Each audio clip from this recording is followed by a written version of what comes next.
Hi bug besties, welcome back to my channel. If you guys are seeing my face for the first time, hi, my name is Maya and I like to talk about books here on the internet.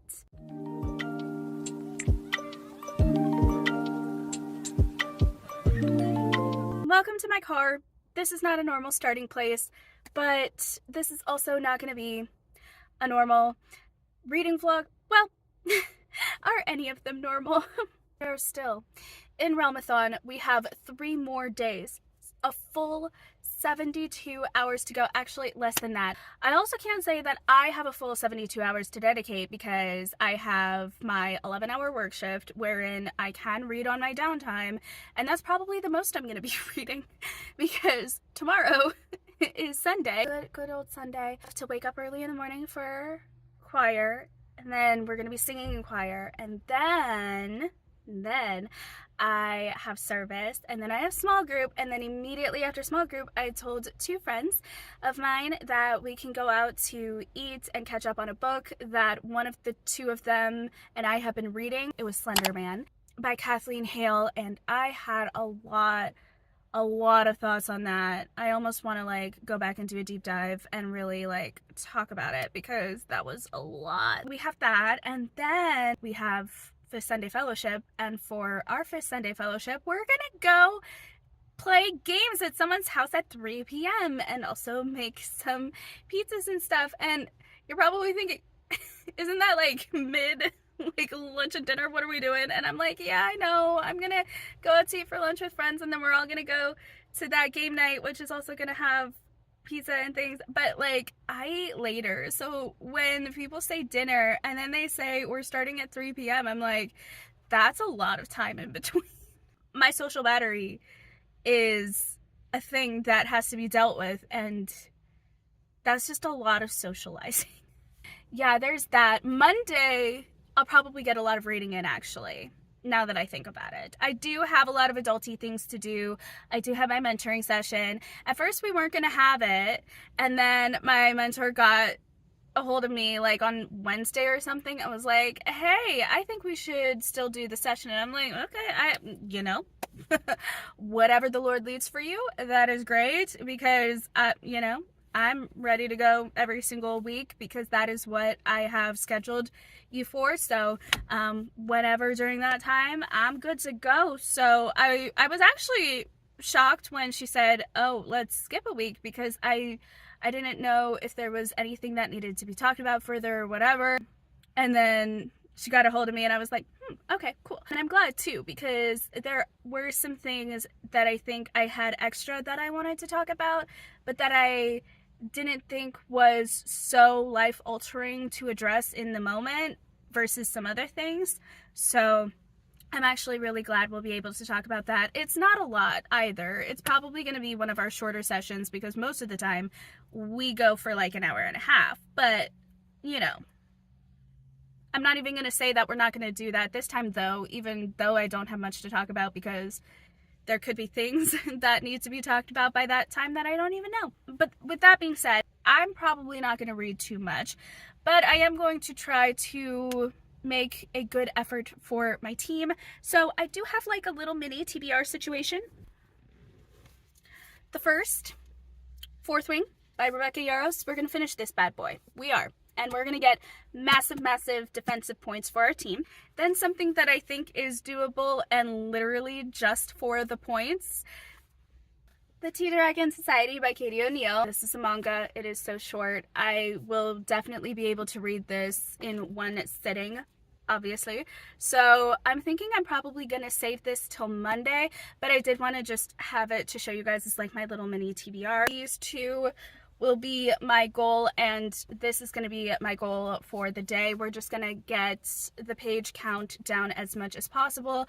I am currently on page 306, and there are a little over 500 pages. There's bonus content in here too, and you bet your buttons I am going to be reading it because I am invested in this world now. Yeah, all of that is bonus content. Plus, also, it gives me the page count. That's the other reason.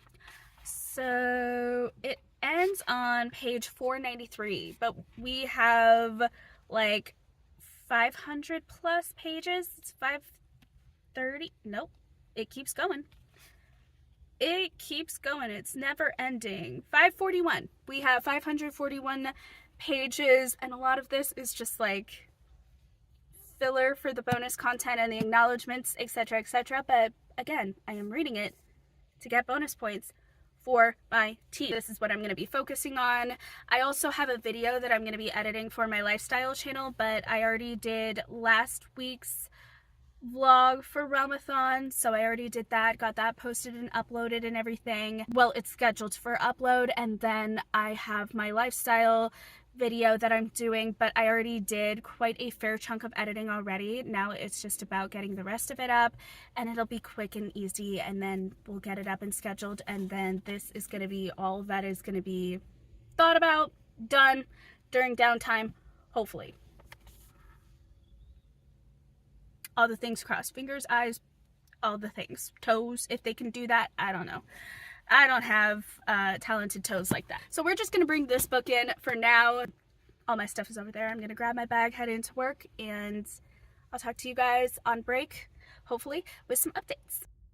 Hi besties! It is reading update time, and this feels so weird because it's a Sunday and I'm updating y'all on my reading on Sunday. It's so weird. I hardly ever vlog on Sundays, but I do need to vlog a little bit more throughout the weekend because we only have these 72 hours now, less than 48 hours to finish out this readathon. So let me update you guys on what I've been reading.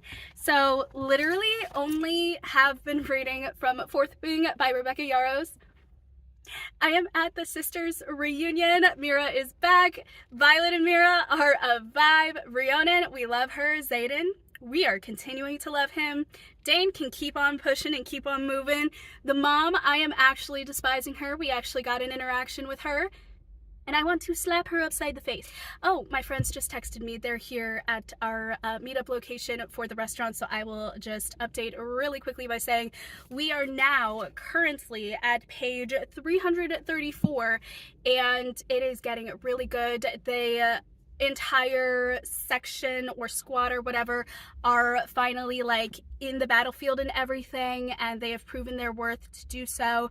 And so we are really going to start seeing some action, I hope. I mean, not that we haven't been seeing action. We've been seeing action throughout all the trainings and everything, but now we're like in a new location and it's gonna be great. So, oh, I see my friends walking in, so I'm gonna sign off now. I'll talk to you guys probably a little bit more in depth a little later on. Okay, bye. Hi guys, good morning. It's the last day of the readathon, and I have some elephants in the room to address. The first elephant in the room is that the video quality might be a little bit different because I am literally vlogging off of my laptop camera. We don't ask questions, we don't talk about Bruno. The second elephant has to relate to the first, which is why I said there are a few elephants to address. This is my phone currently, but the real issue, that's on. And there's this one business where I go to every time my phone gets cracked like this, and it's like a little over $100 to repair versus like thousands of dollars on a new phone. So we're going with that. Not thousands, okay, hundreds on a new phone, but 100 is better than a couple hundreds, especially when rent is almost due, other bills need to be paid, etc., etc. So we're being smart about this. The third elephant in the room was that I vlogged a little bit yesterday, and I was a little rushed because I was going to meet up with some friends for lunch, and I thought I would have some time yesterday to actually update you guys, but no, that was not the case because we hung out, then we went to a small group event that I knew we were going to go to. And I knew we would be there for a few hours, but I didn't think we would be there for as long as we were. And then we hung out a little bit after that at their place. So really, I didn't really have time to vlog and or read and or anything else. So today we are making it the ultimate priority to finish Fourth Wing. Yeah, that's pretty much the day. I do have my mentoring session at 1:30 p.m. and I also need to get my phone fixed, and the place doesn't open up till 10 a.m. It's currently 8:47 a.m. right now, so we're going to use the time between 8:47 to 10 to read, and then we're going to drop off the phone, and then we're going to read somewhere, someplace, I don't know where, and we're going to read. Then we're going to pick up the phone. If we have some time, we're going to read before that. Go to my mentoring session. Probably cry it out knowing what I want to talk about. And then have a little moment for myself, probably a little nap because I'll be emotionally drained, knowing what I need to talk about. And then reading. Potentially getting some caffeine in there at some point, and that'll literally be it. Like just reading until I can get that submission, because I really want to submit Fourth Wing as one of the books, and also as a book for defense for Team Ravens. So yes, so I'm gonna stop jabbering now, and I'm actually going to get some good reading in. Okay, bye. Hi guys. So I found an angle apparently, although not one that is conducive to when I'm actually reading because I'm facing forward. I have more space and everything. Also, you guys are seeing the straws of my respective drinks, so coffee and my water. But I thought I would give you guys a little bit of an update since I'm a little further along in Fourth Wing. I'm on page 381. Stuff happens after that reunion. Actually, stuff happened during that reunion. Let me just say the three-way between Violet, Xaden, and Dane is amazing and chef's kiss, and I love it.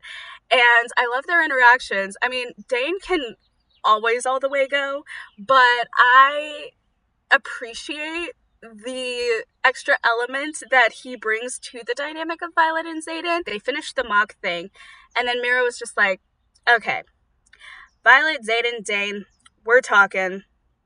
The rest of y'all go. The rest went. They had a little talk, all of them, and Mira gave Dane the what's what, and I appreciated that. I really did. I didn't know who was going to slap him, verbally or physically. Turns out it was Mira. I wish she did it physically, yet again. He could use a smack across the face, okay? It'll get the point across a little better, I think. Seems to be the only thing he might actually pay attention to. Anyway, Mira tells Dane what's what. Mira also tells Xaden what's what, and I get where she's coming from, but I don't like the way that she did it. And I don't know if I particularly like the way Violet handled that situation either. I felt really bad for Xaden, actually.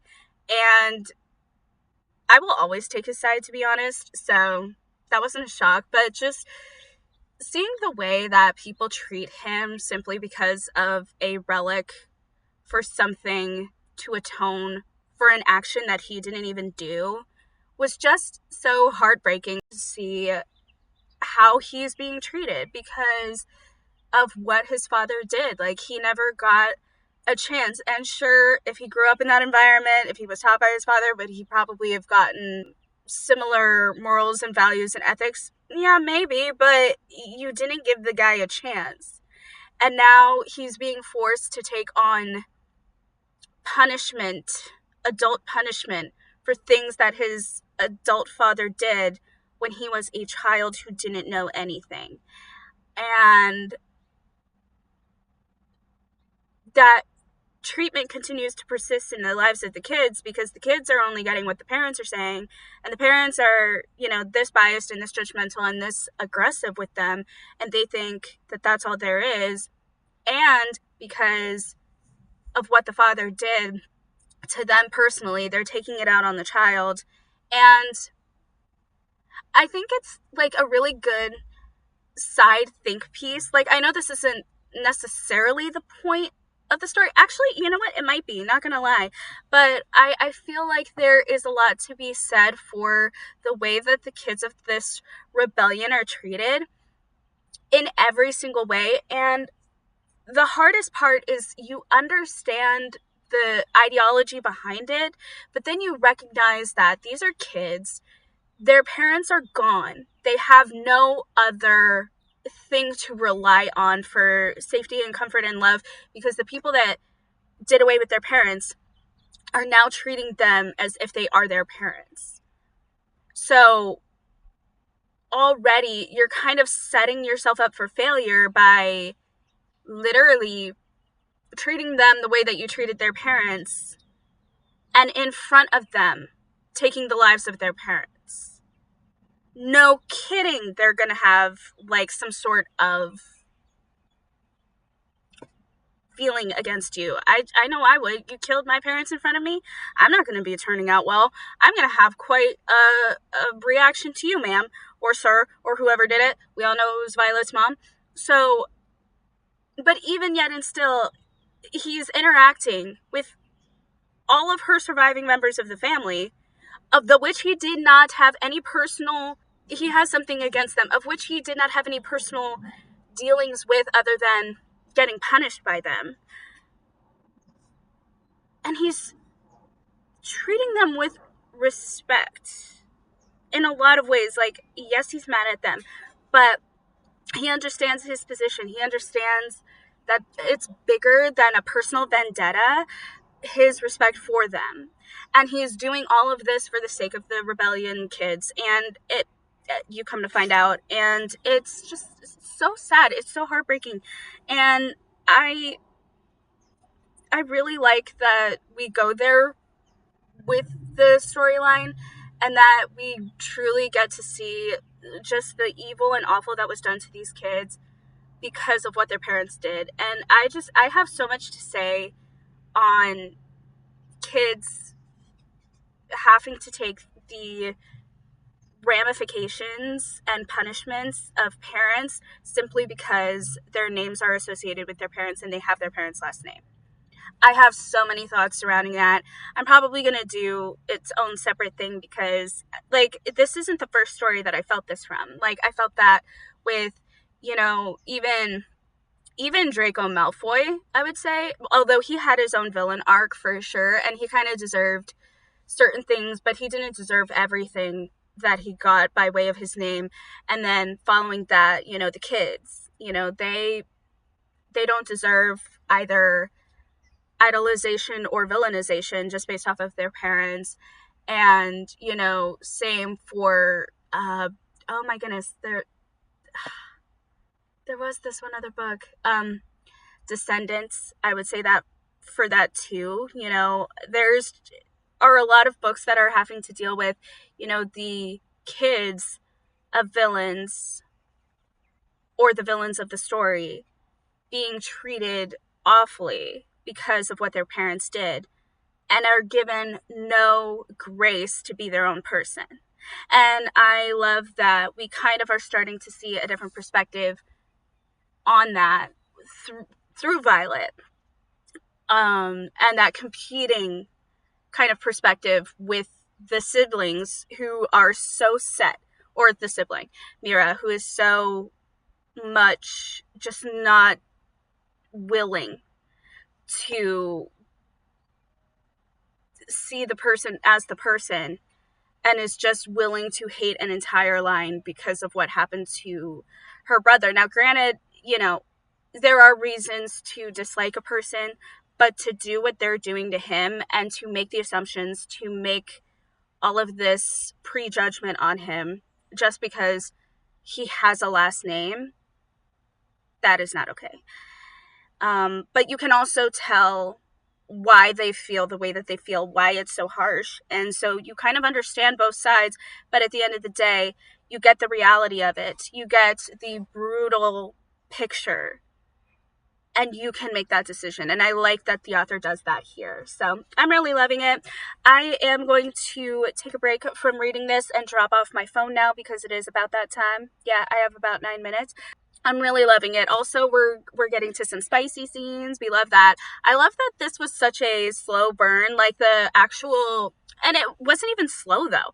Like the actual relationship, the timeline of everything, it was so natural. I love that it was a natural buildup. There was all of these feelings and emotions, these tension points, but we didn't really get anything like spicy until the relationship had a little bit more substance to it, and that the author was very adamant about giving that substance, and also the fact that there was consent and everything. Like, hot. Zayden is my boyfriend now. I'm taking him. Like, I literally read something in here where Violet is like, he's mine, or at least for tonight, he's mine. And I'm like, girl, he been mine. Since I first met him in this book, he was my book boyfriend. Like, Sorry, not sorry. He is now officially my book boyfriend. And you can have him in the book. I'll have him afterwards. That sounds so bad. Anyway, I'm loving that. I'm also loving the dragons. Okay, the dragons are... I love it. The way that the dragons make this story for some of it, and the unnecessary, just real commentary that these dragons have, I love it. I love it. I love it. I love the way the powers are manifested. I love the way that she slowly starts to come into her talents and capabilities. I love that even for as much as she is powerful, she is still very aware of her weaknesses, her flaws. And what I really love about this story is that the author wrote this character as being like sickly, and for as much as she's getting stronger and faster and better and like really working on her physique, it doesn't change the fact that she is sickly still. And the author doesn't change that. Like with the getting of the power, it doesn't change. With the meeting of the dragons for the first time and having to climb onto the dragon, having to stay seated on the dragon, none of that ever went from like, oh, you couldn't do it to now you can. Like, it wasn't a insta fix. Like, the bonding to these dragons didn't fix her physical ailments. And I appreciate that so much, because there could have been just this unrealistic 180, like you went from zero to hero basically, like Hercules. And see, the thing about Hercules though was that he was never sickly. He just needed to get trained into his natural role and what his physique would have been. Whereas with Violet, she was on the shorter end of the stick, shall we say, of physical prowess. But I love that she was never in last place, that she always did have some sort of power, some sort of strength within her, and that she was able to overcome her physical ailments on the day-to-day basis, enough to train with her mother to give her some good fighting styles and techniques. And the way that she used what she had against arguably physically better opponents and was still able to take them down. And the author also didn't shy away from, she got hurt all the time. Like, she wasn't just in physical pain from the ailment, she got hurt on the mats. She got hurt during the challenges. She got her life attempted to be taken away. Like, she was not exempt from any of the other things because she was weak. That actually made her more of a target. And I appreciated that angle of the story as well. I think that was really good. I love what this author is doing. I love all of the ways that she is setting up the world, setting up the characters, and following through in the right way, and not just doing a whole lazy bit of just, okay, this is going to be the explanation now for why you're so good. No, it's going to be like, you're really good, but you also have a lot of things that are going to hold you back, and those things are going to be the things that you're going to have to always, work on and overcome and have as a challenge. But that's not going to be the thing that ends you. It's going to be your mindset on it. And I thoroughly appreciate that. I love that. And I also love that it's addressed through the use of our two boys, Zayden and Dane, and that it's very apparent the two sides that people can take on her through their interactions, and the ways that, it's believable.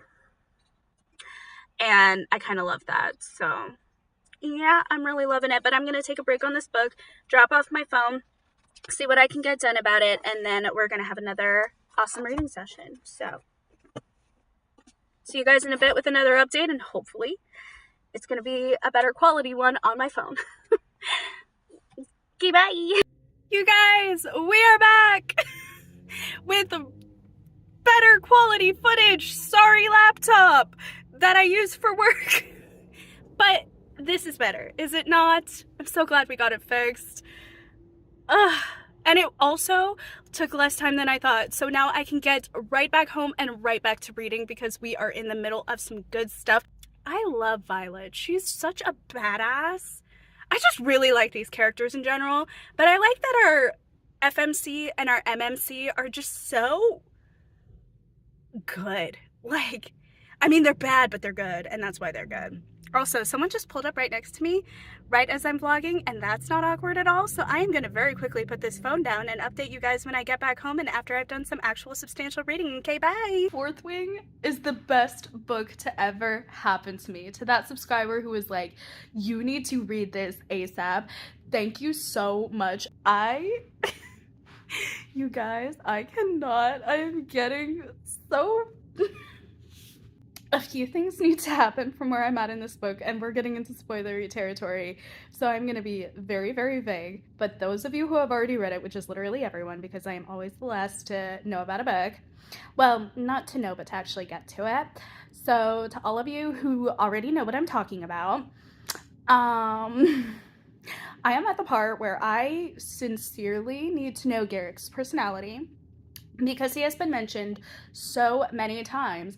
And I keep forgetting to mention him because, you know, he's around, but he's not really a central character. So, like, I didn't think it was necessarily all that important because he's there doing what he's supposed to do. And, like, it's interesting because this author does rounded out characters so well and includes, like, all of the supporting side characters that you need to know, and the ones that you don't need to know, kind of, you just know that you're gonna like them or dislike them based on who they keep company with, because she does so well at the characterization of the other characters. So I need to know Garrett's character and personality. That just has to happen. Liam, I wish he had the capability of mind reading because he's the only one who knows anything about anything. And I also want to know, okay, I need to know the relationship between Liam, Xaden, and Garrick, and why those are like the top three. And also, for some reason, I thought Liam was a first year, but he's not a first year. He's a second year. So that actually kind of surprised me. Like, I knew that they were all there. Like, you know that the first years, second years, third years, that they're all together. And the fourth years also. Because I think it goes up to 4 years. Yeah, you know that everyone is there, but you don't really interact with them. Like, the first years were really just getting all of the characters, even the side characters and the villains, quote unquote. We're getting all of them within first year. And then when we are interacting with the second and third years, we know that we're interacting with second and third years. And for some reason, I feel like I knew that Liam was the second year. However, like, it didn't register. So I really want to know the interactions between the three, because stuff happened. And because stuff happened, two people are very much in the know right now about the thing that happened. And Liam's personality has me dying, which is why I need to know Garrick's personality, because we're starting to get Xaden's personality too. And I just need to see all three of them interacting. You know what I need? Author, Rebecca Yarros. Please. Make this a side thing, whatever. I don't even care. I need Xaden, Garrick, and Liam. I need all of their POVs, just them interacting and talking about life. I just need them interacting in the background, being like, these people, and just like having their thoughts on everything, not only on Violet, but just like on people in general, and all of the people in the world in general, kind of their backstory and how they're feeling about it. Because now that Xaden's opening up a little bit more, I'm sure he has like internal thoughts about everything that happened in the past. I'm sure there's a lot going on in his head, poor thing. And I can only imagine what that leads to in conversation with his most trusted people. And he seems to trust Liam and Garrick like so much. I also want to know his relationship with Imogen, and I kind of want to see a little bit more of her, not gonna lie. I also want to get her thoughts on what she thinks when Xaden and Violet get a little anyway. That's beside the point. I'm gonna read some more and shut up and come to you guys probably with a little bit more fangirling. This is crazy. And I have to keep it so vague because, you know, spoilers and spoilery territory. But something happened, and that's what led me to that thought process. That's where we started this whole clip on. Okay, bye! Oh my gosh, you guys.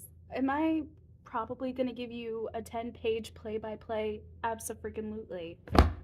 This book, it's giving me all of the emotional feels, and I love it. I really do. I just went from so happy and so just like, I need all of like the characters' interactions. I need all of the friend POVs to. I want to murder. Like, straight up, someone get rid of the mom. She ain't no mom. She ain't human. There's nothing about that woman that's human. And we just got to a part in this story. So if you guys have read this, I'm going to try and be vague about it. But if you guys have read this, you guys might know the part I'm talking about. I don't know, maybe not. I'm currently in the 400s, if that gives any sort of context. And if you want to look it up, you totally can. But essentially, this might actually not be a spoiler, so I can be a little bit more context-y. Nope, that would be spoilery. Okay. Xaden has a lot of responsibility and seems to take on a lot of responsibility for his fellow rebellion marked peers. And he carries all of this weight and responsibility, and we come to find out why and how like real that is for him and the consequences for him. We also start to see why there is such a bond between every single member that has a rebellion relic. And it's just so sad the way that they are treated, the way that everyone looks at them and thinks about them. And Violet even had a sense of wariness, all because of her mom and because of, her brother and what happened there. And now that I'm hearing the years, like, it's more personal, it's closer in time, but they were still kids. Like, every point that I had made previous, they were still kids. And this kid took on the responsibility of an adult, took an adult punishment for the sake of everyone else. And now he has to carry the weight of that responsibility and that burden, knowing what could be the outcome and knowing that everyone wants him to fail. And that pressure, alongside of also just having just like the bare bones talent and raw natural talent and power, and then being bonded to a powerful dragon, and then having to then take on the responsibility of being tied to the person whose mom killed his father right in front of him, and more than likely probably was responsible for the things that we learn later on, and why he's responsible for I almost said unbonded, for the rebellious relic marked people and kids. Like, all of them were kids. I think it seems like he was the oldest of the rebellion marked kids, which is why he may have taken on all of the responsibility. I am not entirely sure of that, but it just seems like the way that he talks about it, it makes it seem that way. So we just got to a part in the story where there is a party that's going on, and it marks the end of the rebellion. And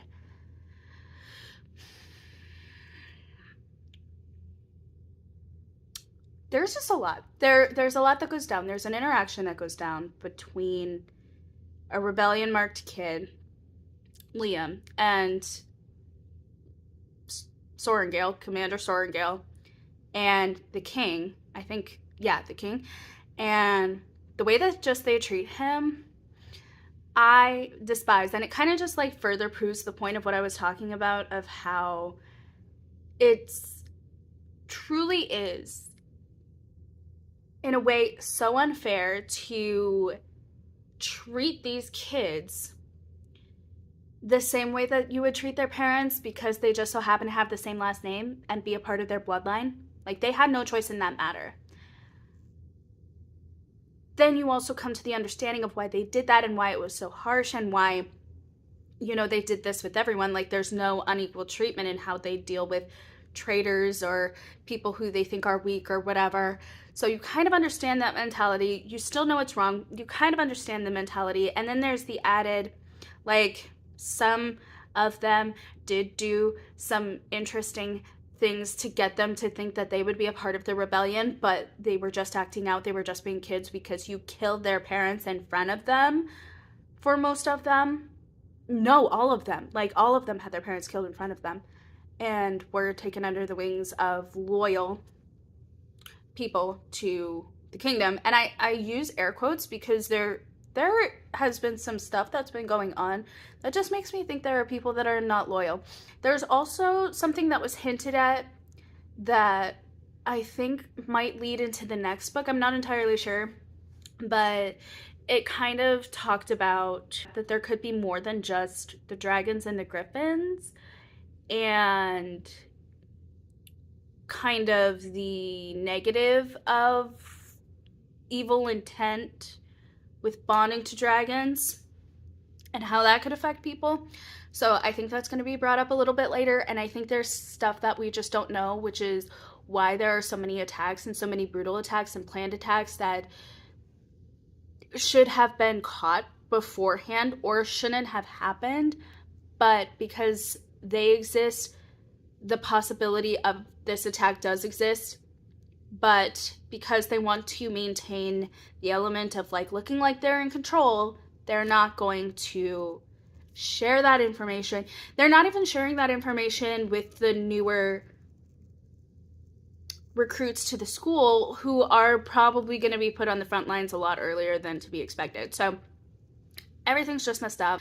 The whole reason that I even got to this clip and that entire interaction, and why that just made me so mad and so sad, was because now we're after the party. Like, they were able to slip away, Violet and Liam, they were able to slip away, and Violet is feeling some things through the bond, having to deal with Satan, and she sees the two people that are always with him, Garrick and his cousin.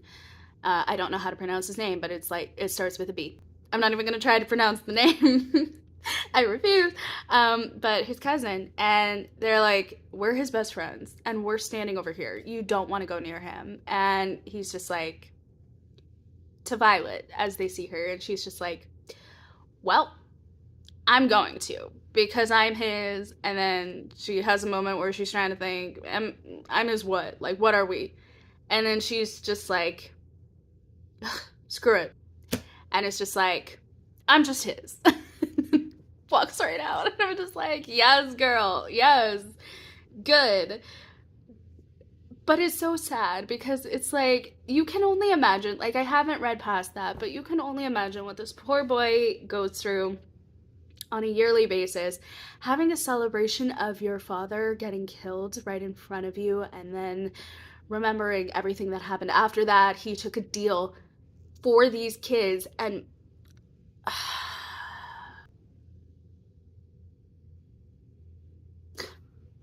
he's just such a sweet baby. I love him.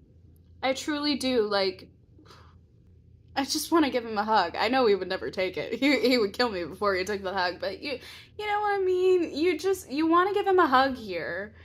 It's so sad. And, you know, I'm just glad that Violet is not afraid to go there with him and be like, okay, you need a hug, I'm giving you the hug.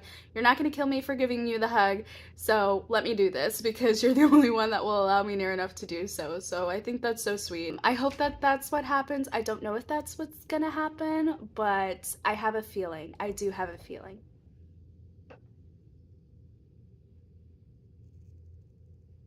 I felt the ground shake.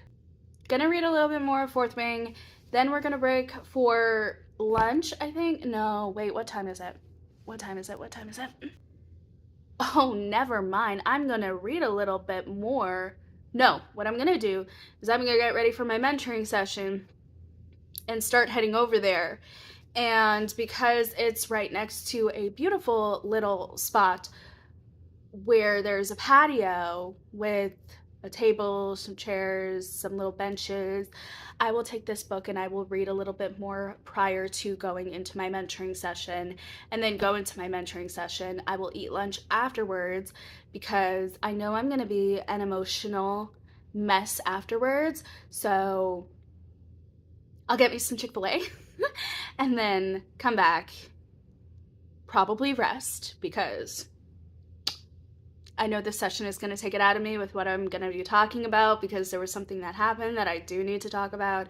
And then, um, and then we're just going to get on to reading and continue reading. So that's what's going to happen. Also, at some point, I should probably export all of the footage from my phone because if I ever have another case where my phone starts to crack again, I want all of my stuff on my computer and backed up. So that's something I need to think about. But for right now, I'm just going to focus on getting ready to go to my session and try to contain all of the feelings that this book is giving me. I don't care about all of my April reading plans. They're going to go out the window. I'm going to get the second book of this, and that's what's going to be happening. So yeah, I'm excited. I'm so excited. All right. See you guys in a bit when I have more to talk about. Okay, bye. I can't. This book is absolutely confusing me, so I need to address some things. I now realize that I was completely wrong about Liam. He is a first year. Riddle me why I thought he was a second year. The party that was talked about was not the graduation party. They still have a few more days to graduation. So that needed to be corrected. Also, can we just talk about Zayden for a second? He is just my baby. Also, I was kind of right with the way that Violet was going to address the situation with Zayden and his attitude about the day that was celebrating the day that his father died. But like I severely downplayed it. Listen, I really love this book, and for as much as it was slow burn, it was like the perfect slow burn to spicy that I think I have ever witnessed. And I don't usually read romance, so that's not saying a lot. However, the way that this went about the relationship, I am so very happy. Like, it just feels so realistic. It was never boring, and even though it was kind of like a slow burn to the more spicy stuff, it was very, like, it was handled at the right speed. Things kept happening to keep you intrigued and invested, and there is a good balance of importance of the life and death scenarios along with the romance that is involved with it. And I am greatly appreciating that. Like, everything that I didn't really like about certain romances in the past was handled perfectly in this book, and I am so happy about that. And I'm also so happy that we're almost close to the end. It is about 5 o'clock currently, and I am so close to finishing the book. I'm gonna do another quick reading session after this update. Well, not quick reading session, but I'm gonna do another powerhouse reading session after this book, and then I'm gonna find me some energy drink to power me through another one, but also to give me a break because I need to read, break, read, break, read, break. That's just how it's gonna have to be, because when I got home, from my mentoring session and from Chick-fil-A and Crumble, because I was like, I'm gonna get me a treat for later tonight to power me through the reading as well. I came home, ate my lunch, and then I had about like, I want to say like an hour of just being on my phone and doing some of that. Then I read a little bit more of this. Now we're updating. And I feel like that's just the way it's going to have to go. Like, it's going to have to be like multiple sessions of reading with a few like little mini breaks to, like, you know, get up, get some water, or use the restroom, things like that, amidst the longer breaks of like maybe an hour or so to just, you know, put my eyes somewhere else other than words on a page, and, you know, maybe play on my phone a little bit, listen to a podcast, do some adulting things that I need to do around the house.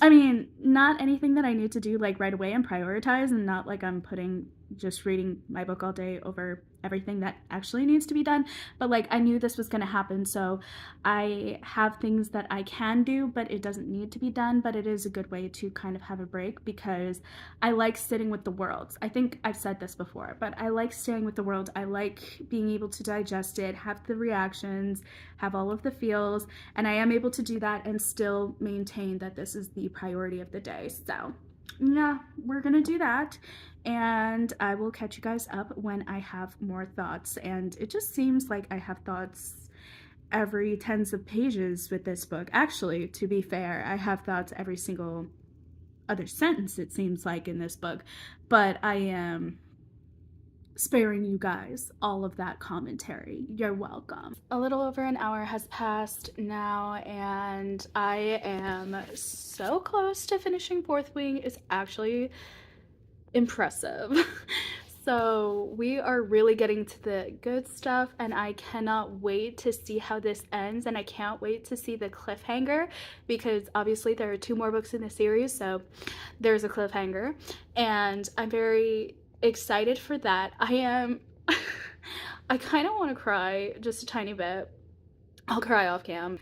I'm very mad, I'm very sad, I have a lot of emotions right now, and it's a lot, but we are about 20 pages out from finishing the story, and then there's bonus content that'll get me the 500 pages, and of course obviously I'm gonna read that, but seeing as we only have like 20 plus pages left, I'm just gonna end the vlogging for today here. And I will finish up this book. Don't get me wrong. I will finish up this book, but it's so late in the day, and I don't want to disturb my roommate if I go till all hours of the night trying to finish said 20 pages, because I'm going to go out, I'm going to get me my energy drink, and then I'm going to finish this, and I may start on a manga as well. Like, I'll probably do the Tea Dragon Society tonight as well and submit both of them, or just finish off Fourth Wing, and I might need to sit in my feelings for a couple of hours and then do the submission. But I will come to you guys tomorrow with a better synopsis of my time with the book. It's just, I can't believe there was such a heart-rending moment so close to the end. Like, I mean, I can, but like that last part,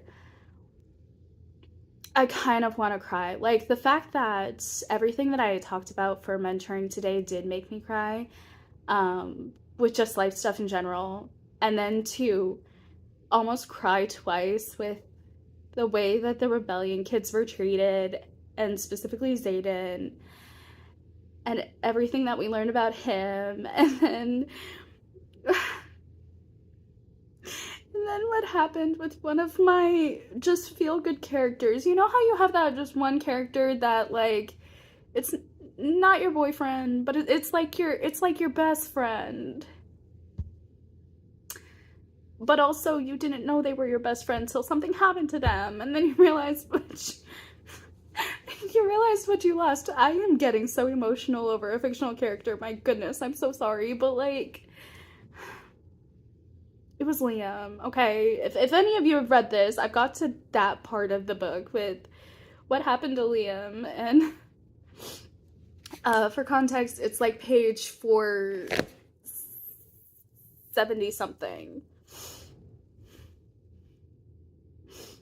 I just kind of want to cry.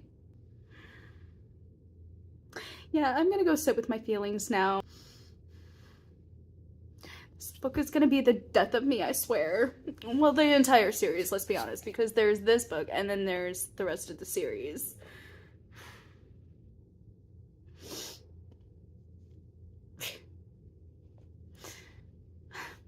Liam. I'm gonna sign off now before I actually cry. Hi guys, we are here in my car to round out the video as promised, although not as promised also, because I thought I was going to be doing this yesterday. Turns out I'm doing it today, because all of yesterday I was working on editing it after I had finished with the wrap-up that I filmed, which you guys will be seeing on Saturday. So we're doing a little switcheroo here. We're doing this vlog on Wednesday, and the wrap up on Saturday. And then we'll be back to our regularly scheduled programming of videos every single Wednesday for the next month. I don't know what's happening in the month after. I don't know. There's going to be another readathon. I, of course, am going to participate because it's Lexi's readathon now. So, well, when it happens next month, focusing on the present, Maya, we're rounding out a readathon. And then we're straight chilling for a month. And then we'll decide what happens after that. Enjoy this chill. Fourth Wing. It was a 5-star. Of course it was. Did you see the emotional journey I went through? I mean, if you got here, you probably did. Like, the book is so good. It's so good. Rebecca Yarros has this way of taking tropes, and I think I said this before in one of the vlogs, probably vlog 3, that she has this way of making common, everyday, arguably overused, you could come for me, tropes, and putting them hand in hand with other tropes that are a duh, and makes it so entertaining. Like, it's amazing. Like, the love triangle and enemies to lovers tropes, they go very well together, to be honest, because you have that whole 3-way situation going on, and normally it truly is just like, you know, everyone's crushing on everyone and no one is crushing on the correct person type of thing. And most of the time you think it's because you don't like them, but then obviously, you know, you do. So it's kind of like that, although would that be like meh to love instead of enemies to lovers? Like, I think enemies to lovers can be oftentimes like very loose in definition of enemy. However, she took enemies to lovers and made that reality, and in the best and worst ways possible. In the best ways, like writing, technicality, plot, absolutely. In terms of my heart for my characters, anyways, our author knows how to write tropes well, knows how to build a world, knows how to keep you interested. She knows how to build characters and have those characters interact. I one time described, I think it was Sarah Penner, as having sat down with her characters and legitimately talked with them and interacted with them, vented to them, cried to them, got frustrated with them when she couldn't write their worlds, if that were a thing that happened. And writers, it happens. Every single book, it happens at least once. Who am I kidding? It happens at least 10 times on one scene. So, just me? Okay, anyway, she knows them on a deep level enough to be able to write them and write them with confidence. And she also does this really well too, builds them with enough confidence and character to interact with each other so that it doesn't feel stale or weird. You know how oftentimes, sometimes actors and actresses change certain lines because they're like, whatever was written, that's not my character. My character wouldn't say that. Are you kidding? Like, it sounds like they would go there, but they wouldn't because XYZ reason. Much like that, these characters are talking to the author and are saying, this is what I am. Okay, I'm making it sound like a little bit more magical stuff than it is. Really, like, knowing your characters, knowing your world, you do live it, you do experience it up here. And it is hard, okay? It is hard to get it from here to paper. It's also hard to get it from here to here, you know, as your sales pitch is going on, which is oftentimes why I believe, just personally, that our elevator pitches, aka our summaries on the back of the book, really don't say anything about the book, to be honest. Sometimes they do. Sometimes they say it verbatim, what is about to happen in the first couple of scenes, but they never can encompass the whole story. Why? Spoilers. But also, you can't. Like, to summarize the experience that you did, that you had with these characters, and the conversations that you have had, the way that they went on this journey with you into writing their world, to correcting you, and to knowing that they corrected you, knowing them well enough to know that the correction is the right thing to do, to scrap everything if that is what the characters in the world are telling you to do, as much as it is annoying and just like, really, you made me do all of this for nothing, all of this energy, all of this time, all of this love for nothing. And it's like, yeah, and that's okay, because you needed to do that so that we can do it better. And it's kind of like that. And this author really does feel like that happened with her. You know, she sat down with the characters, she cried with them, she vented to them, she got mad when they wouldn't like reveal things right away. You know, I mean, I'm not saying that this is actually what happened, but you know what I mean? Like, all of the positive and negative emotions. For positive, she would laugh at them, she would smile with them, you know, putting positive emotions in there too. Like, she would give the emotions over to the characters, and the characters would take them and be like, let me help you. Let me help you write this. And boom, there you go. This world. And so it really feels like the author spent time in this world, spent time with the characters, really knows the setup, can explain it well. And what's really hard, especially for me as a consumer of literature, is to read about something and just be so bored because it's the context of the world. This author gave us so much context of this world that it was confusing at some points, but that was because there was so much information that was just coming at you. But it came at you in a way that was authentic and not overpowering, not overbearing. Once you did the second reread through and realized, oh, okay, that goes with this goes with this. Okay, got it now. So it does make you think. It does make you go through an emotional roller coaster. It does require a little bit of effort on the part of your brain. Doesn't all reading, mostly. So there is that element. But if you have all of that, if you're with it, if your brain is engaged, the way that this world seamlessly just builds for you as well, and you're just immediately aware of the world, the characters, the rules, everything that you need to know. And then you keep getting all of this new information, but it doesn't feel like you were deprived of that information before. It feels like you're getting the information at the right time. This author really does it really, really well. And then as for storyline itself, okay, the oh my goodness, oh, there is so much. I can understand the world is the way it is, and I can respect that. I can also simultaneously say, screw you, world, for taking away people. For taking away people. Just so many characters can just go, who haven't, who can't, who are just, like, seemingly just so impossible to kill. It's like, seriously, how many times can I kill you before you actually die? It's a Loki situation here. We got a Loki situation on our hands. It's like, seriously, how many times do you have to die before you're actually dead? But Loki I want to keep around. General Sorengale, no. Jack Barlow, no. Well, spoilery territory. Oren, same thing. There was another. Oh my goodness. There was another kid in their year too. You don't deserve me being reminded of your name, sir. I'm sure I'll figure it out at some point. It started with a T. I don't even know. But the characters that we want to keep around, we want Xaden, we want Garrick, we want Liam, we want Imogen. Yes, I'm saying all the rebellion relict kids, okay? First, as I should.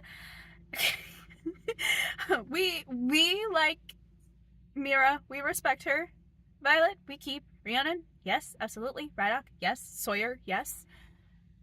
Am I missing anybody? Bodhi, we like him. We like Bodhi. We'll keep him around. Although, I need more characterization on him too. You know what? I just kind of need side books of different just relationships. And not even like the romantic kind, just like all of the different relationships. I need Xaden and Garrick as one POV conversation, whatever chapter, I don't care at this point. I need those two. Then I need Liam and Xaden. And then I need the three of them together. And then I need Rhydock and Rhiannon. I need those two together. I need Imogen and Garrick, because What? When I tell you I was not expecting the twist of that moment of jealousy, if you know, you know. If you don't, it's brilliant. It's brilliant. Um this author just writes so well. Oh my goodness. The way that they're all intertwined together, but also just, oh, that's another point I want to make. The way that the relationships are deep and substantive, but at the same time, you're very much aware that this world kills you on a daily basis and wants to kill you on a daily basis. So that is obviously above anything at the moment, but like their relationships that they build, the allies, the enemies, the lovers, it's like it's such a good balance. Like it's up there, but it's not overtaking the main priority of, listen, people are losing their lives up there. And at one point it kind of almost does that, and then immediately the character has like a realization that it's not about them, and I'm using them instead of the he or her of the pronouns because that'll give away a lot of things. But Violet, but I think it was really good. Like, there was this moment of clarity. There was this moment where she was faced with the reality that it doesn't matter how she feels about these boys, which one she's choosing, her romantic whatever, their romantic whatever into her. She realizes, oh, this is not about me. And literally within the book it says, this is not about me. You have redeemed all of the pick-me's, I swear. With that line alone, that line is powerful. Forget anything any of the others have said, even though, yes. That right there sold me on this character more than anything ever could. I mean, I loved Violet. I never really had an issue with her. Even when, you know, she was aware of her influence over these boys. It was like she never really used that to any advantage 24/7. She used it, yes, but she used it in all of the right ways that made sense to me, and that didn't describe pick me. It described, I'm gonna die, I just need some extra boosting help here, can you help me out with that? And it was like, yeah, sure, because I like you well enough to let you live. It really felt like, you know, you couldn't have the softer stuff until you were sure. You were like dang sure that, you know, no one was gonna turn around and stab you in the back. And even when the writers got bonded and we heard about the thing about mating pairs and all of that, like, there was still such a mistrust in both of them to not really come clean fully. And I know we hear from a certain perspective that they felt like they gave everything. Well, no, they didn't. They didn't. They had their secrets. How she said that to him as well. Like she made that known, like, I'm giving you everything. You're giving me nothing here. So until you're ready to give me something, stay away from me. I kind of liked that because I was like, even though you're wrong, you didn't give him everything, and you're kind of being a little bit of a to him. At the very least, like, you're consistent, you're honest, you know, you are willing to admit when you're wrong once you find out that you're wrong. I think at the very end of this, you know, everyone, once they have cooled down, have gone through the emotions of the explanations, it'll be bigger and better as a relationship. However, I do think that that is going to constantly be put off by the very idea that, hey, I want to live. So, you know, that'll be slow there. Speaking of slow, the author does slow burn really, really well. I think, you know, there's a way to do slow burn that is just like, oh, come on. And then there's a way to do slow burn that is like, perfect, don't need to change a darn thing. And that is what this author did. I think when we think slow burn, you know, if you're looking for spice in a book, this is not your book. I mean, yes, it is in certain parts. Quite a few of them, actually. But that's not what this book is. It's not what it's about. The point of the book isn't just the schmexual stuff. Can I say it like that? It's not about that. It's about, there is this world, it's dangerous, you live, you die, you can find, hookups and self-pleasure and satisfaction, but you can also find love and deeper relationships if you live that long to tell the tale. So I love that the slow burn was very much not, saw each other, never interacted, and then bam. Slow burn being the timeline within the book that you get to that. It was, okay, we're building a relationship, we're building substance, we're building something real. And what I love that the trope of the slow burn does in this book is that oftentimes slow burn can be boring, because there are authors who do the slow burn well in just regular contemporary circumstances, and I'm sorry, but that's boring.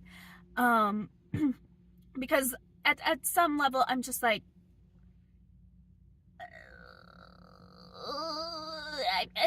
there's no real reason for it to be this slow. We're not getting any real explanation. We're just getting a repeat of the same stuff. And that's not real. Like, there is slow burn in reality. There is. But oftentimes, there are other things that happen, like life, bigger decision making, more important prioritized decisions than a romantic relationship that may or may not ever happen or exist in your periphery. So you focus on the things that are happening. Learning to get to know a person, being willing to take the step back, like, those are things that, yeah, okay, that makes sense, but that's not what's written in a lot of them. So oftentimes I get so bored with that I just immediately go to fantasy and high action all the time. But what this author does with the slow burn is life happens, time happens, and there is a relationship that is built. There are interactions that happen, and you can understand how it went from legit hate to love. Like, it wasn't just enemies to lovers, it was hate to love too. Like, legit hate to love, and you understand where it comes from. As I said, tropes that go really well together, explained and just shown so beautifully. So amazing. So, do I love this book? Yes, absolutely. Do I recommend this book? Yes, absolutely. To pretty much anyone and everyone who likes a more darker setting, because there's a lot of dark stuff. So I would definitely recommend this to people who like darker themes, who are into a little bit more spicier stuff on the scale of, romance. I do recommend this for fantasy lovers, dark academia lovers, romance lovers, definitely. But if you're on the darker side again, yeah, I think it's a really good book, and I would definitely read it again. And I am totally not going to Barnes & Noble and getting the second book and reading it right away instead of following my April reading plans. I'm most definitely not doing that. Thank you guys so much for watching. Thank you guys so much for being the best bookish bestie that ever was, is, or ever will be. And I'll see you guys in the next video. Bye.